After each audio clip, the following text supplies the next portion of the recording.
gentlemen, next panel discussion, we are going to talk about the role of higher education to bridge the skills gap. Good afternoon, everyone, all distinguished guests, the brilliant education leaders present here. I just got to know that I have just half an hour for this panel, so will not waste time.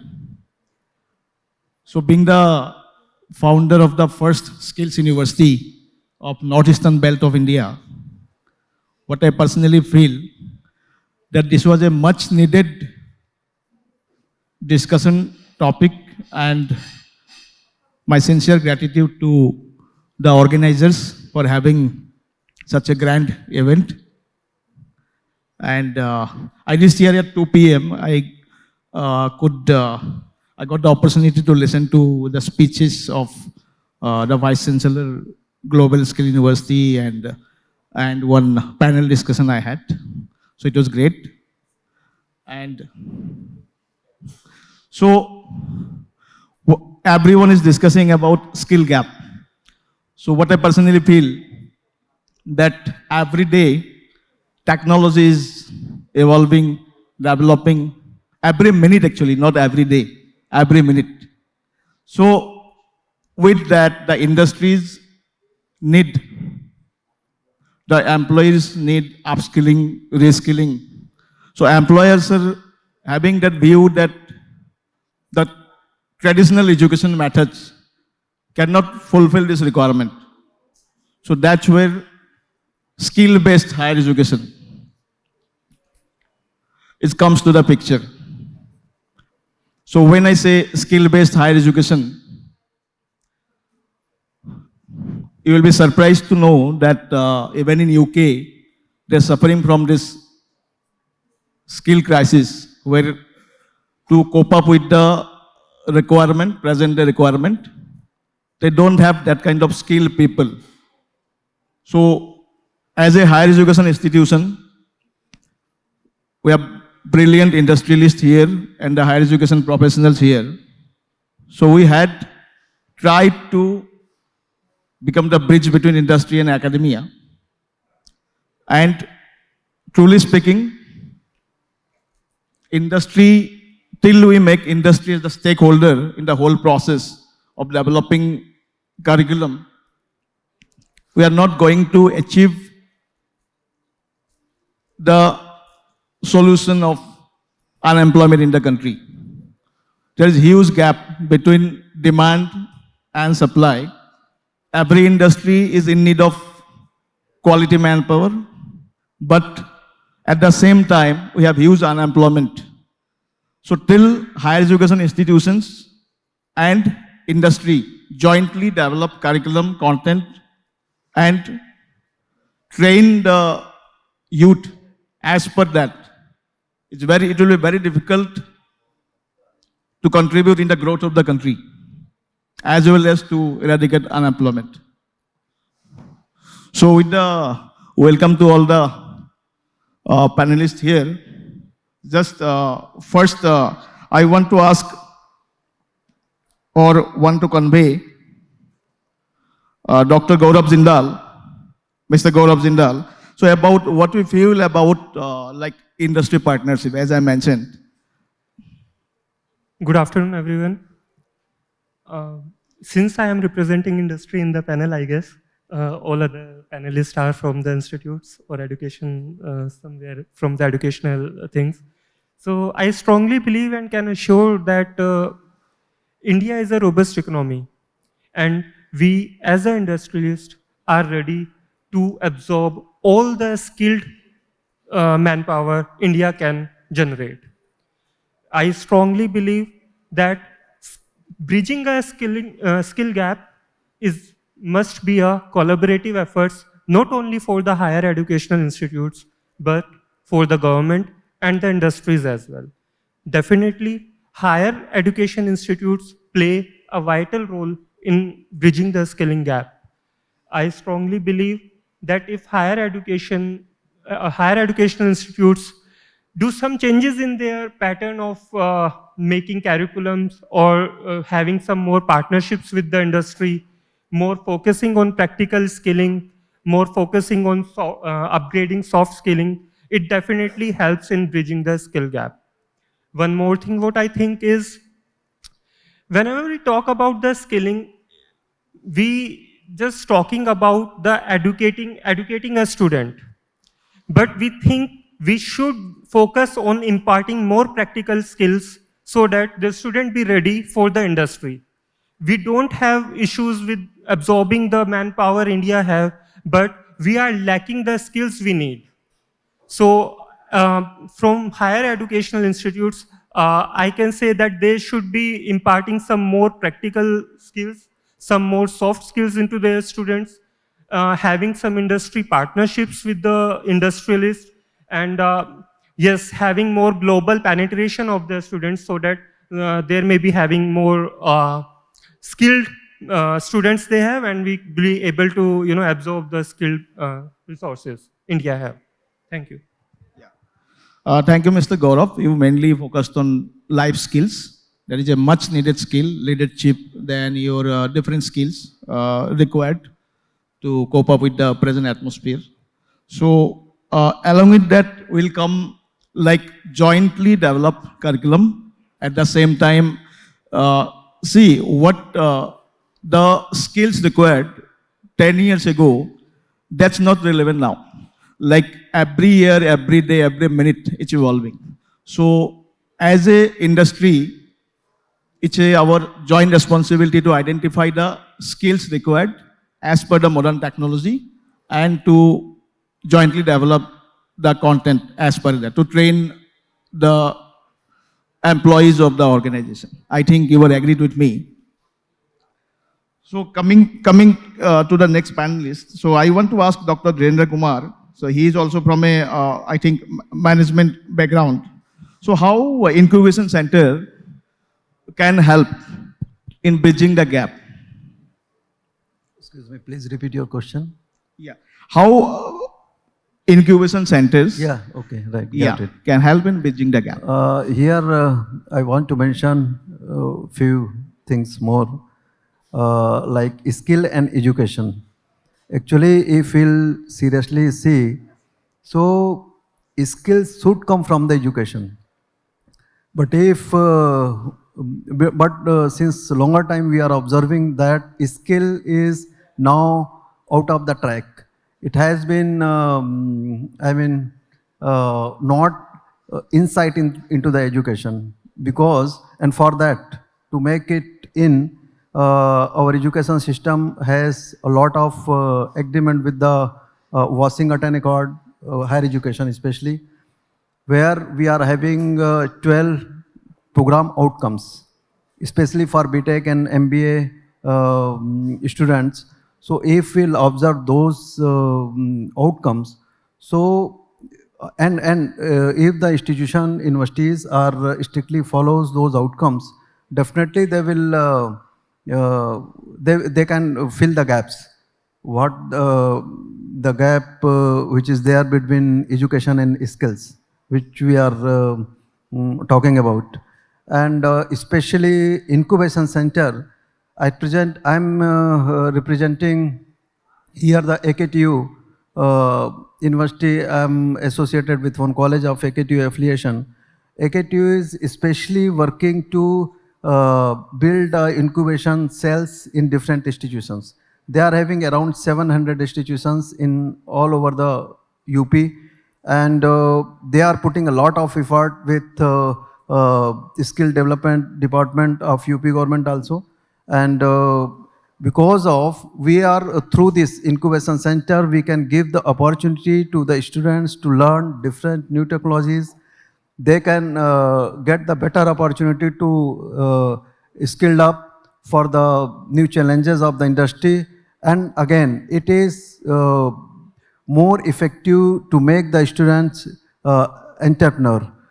Entrepreneurship is one of the major career path which is nowadays our students are adopting, and definitely the incubation center is supporting in this way a lot. Yeah. Yeah, great. See, basically, educational institutions are establishing incubation centers. Maximum of them are nowadays interested in that. So this is done to create the entrepreneurship culture among the students, and industry can be a you can say partner in that.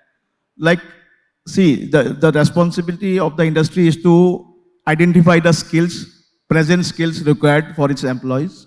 So accordingly, they can tie up with different higher education institutions, and that skills can be developed, they can be trained in the centers, incubation centers. Though the primary objective of the centers is not to train the industry guys, but to generate that entrepreneurship culture, but that can be done.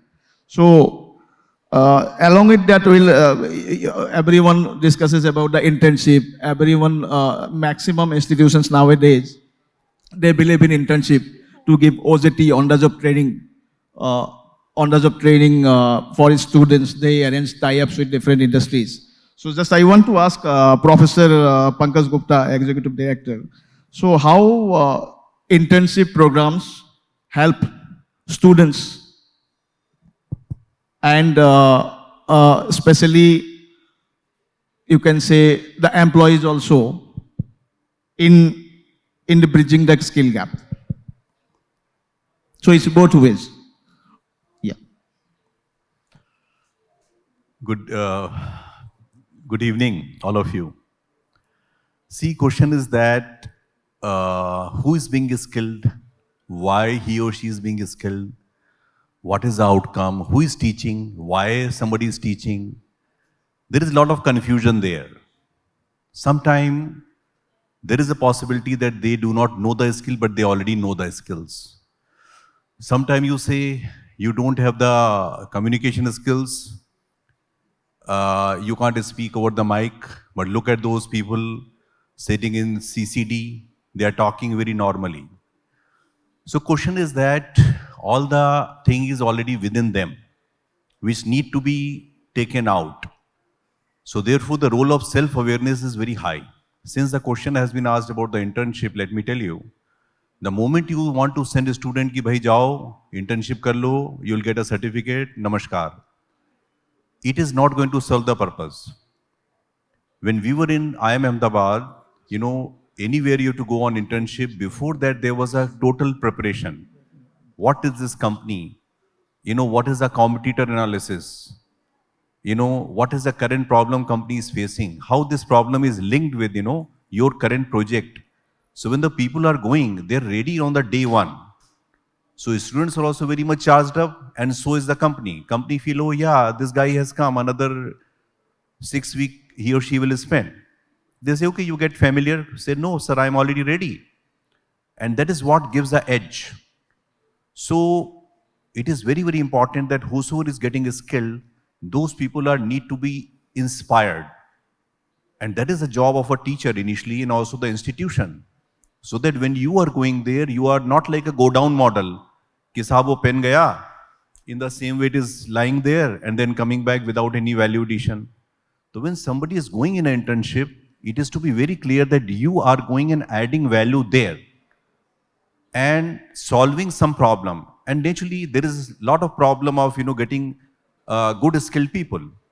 So when you are going there and making an impact over there, you know, the owner will ask you, oh, why don't you join me?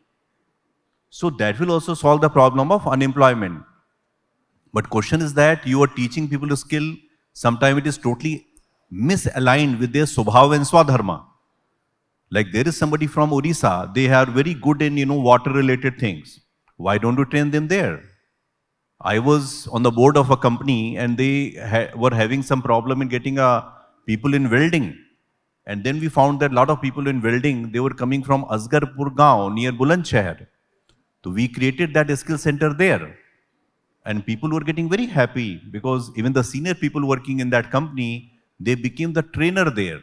And they were also having a feeling, wow, I am training new generation people. They got a lot of publicity and company got very well trained people who already had a knack of welding. So in this way, win-win situations are very much required. So internship should be taken in a very serious way. And for that, we need to change the mindset of the student, mindset of the teacher, and also the companies also, that you're providing internship, but it is also going to create a lot of value addition for your own company. So it should be like a win-win situation. And I can share more thought on this if I have more time, or otherwise I can come back. Is it okay, sir? Thank you. Namaskar. So you are very right, Professor Gupta. See, internship should not be just to that mere to just follow the process. Industries should be equally benefited, and of course they will be benefited if the students take it seriously, as you say, and accordingly, as per the requirement of industry, we can include that kind of you can say technology which is required by the modern industry in their internship part by the institutions. So of course the core objective of internship can be fulfilled. So along with that, I want to add that to bridge the skill gap, AI and tech platforms plays a vital role generally.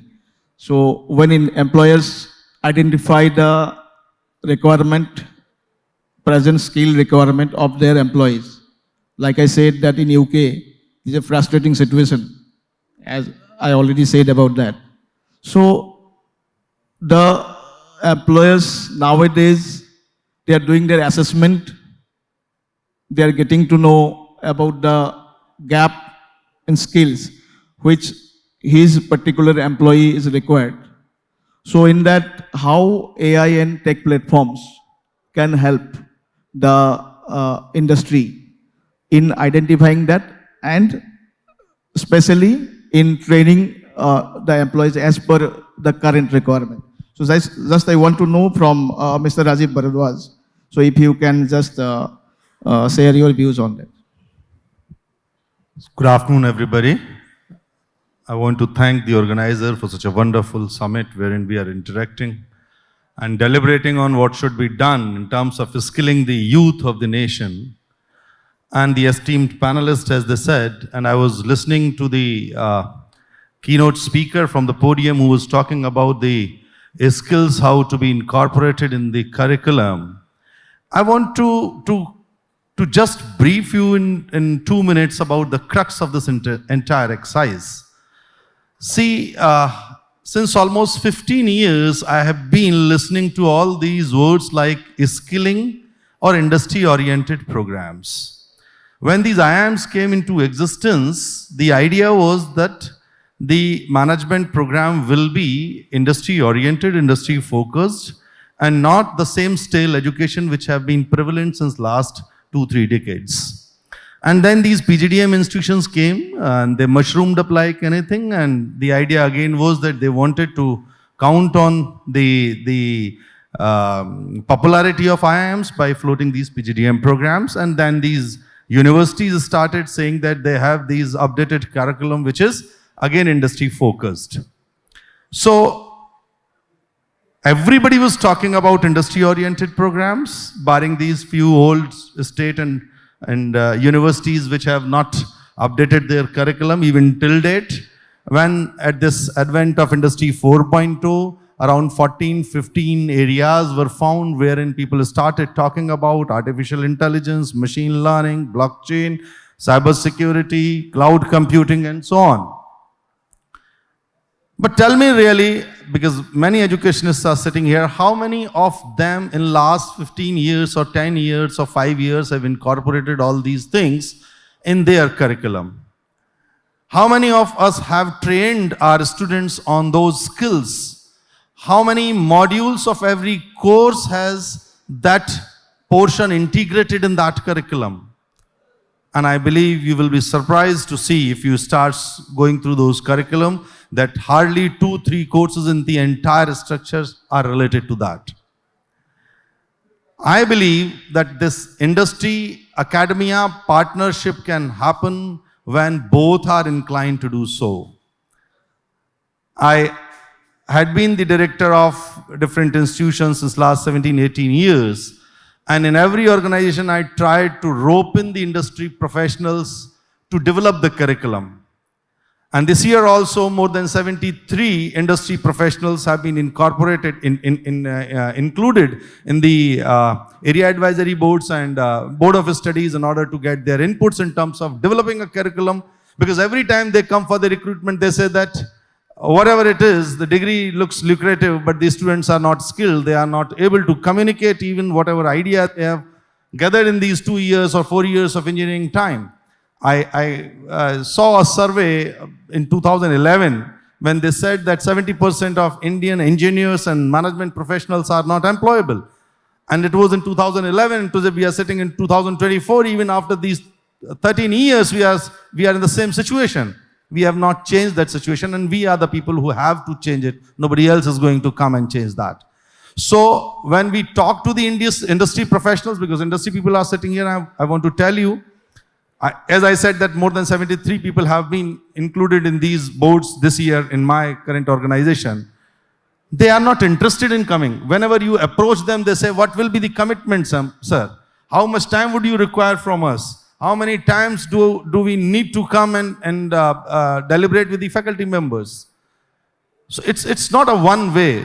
I invite the industry people to come. Rather, they should take the initiative of going to the educational institutions and ask them, especially from the organization where you are hiring from. At least go to them, tell them these are the skill sets which we require in our student. These are the skill sets which we require from an engineer graduate or we require from a management professional. But nobody does that. This year, 2.5 years back, 3 years back, we started listening this word chat GPT, generative AI. So what I have done, I can tell you in terms of that in every course, we have embedded this generative AI. We are not stopping students from giving their assignments based on chat GPT, because everybody does that. Even the professors are creating the curriculum with this chat. We ask them to bring their assignments prepared through a chat GPT, and then we start deliberating on that. So the mode of the class is pretty flipped. Students come prepared to the class, assignments are given to them, they come prepared to the class, and then the deliberation happens between the faculty members and the students, and then they are honing their skills. As NEP says, the holistic development of a candidate, this is the way we are trying to do that. And I believe that all those next gen, because now, as the other day, me and Dr. Pankaj were discussing about how to give edge to your students. How can they become better than other students from coming out from different institutions? And this is what actually we are doing. So there is a lot to happen. There's a lot can happen. But until or unless academia and industry both are hand in glove for doing so, it cannot happen. This is what my take on that, sir. Thank you. So you were very correct, Mr. Rajiv. Mere discussion will not help to solve the purpose. And institutions should be more open to welcome industries. At the same time, as you said, industries will also have to approach the institutions. It's a mere partnership which can only solve the issue. And we are discussing about the skill gaps and to make youth employable. We have discussed many times in many forums, but till we practically apply, we are not going to solve the problem. So thank you so much. It was a great discussion, and I think the industrialists and the institutions present here, so they will be agreed with us, and hopefully we'll be able to actually bridge the gap. Thank you so much. Can I just add one small thing? Yeah, please. See, I just want to add one small thing that there is a model which is known as a PAF model: passion, ability, and faith. There is a ruchi, yogyata, or vishwas. With that model, you are able to know what is a swabhav and what is a swadharma. And according to that, people should be nurtured. You know what is happening in India? Arey sahab, this is getting popular. Everybody is going in that. जो कहते हैं ना भेड़ चाल की तरह भाग रहे हैं. But if somebody is, trained according to that swabhav and swadharma, it would be really great. And similarly, the inspiration has to be created among students and also in the teachers. So then they will be working with the feeling of swantaya sukhaya. rather than somebody is really watching and saying, why you are not doing this. They will be on their own inspired. And such people, when they go to the workplace, they will be creating a lot of magic over there also. So I just wanted to say that do not train everybody in one single way, but based on their inner capability and their excitement, accordingly you choose them. That is what I just wanted to add. Thank you. Thank you. So I think our time is over because the anchor is eagerly waiting to announce the next things.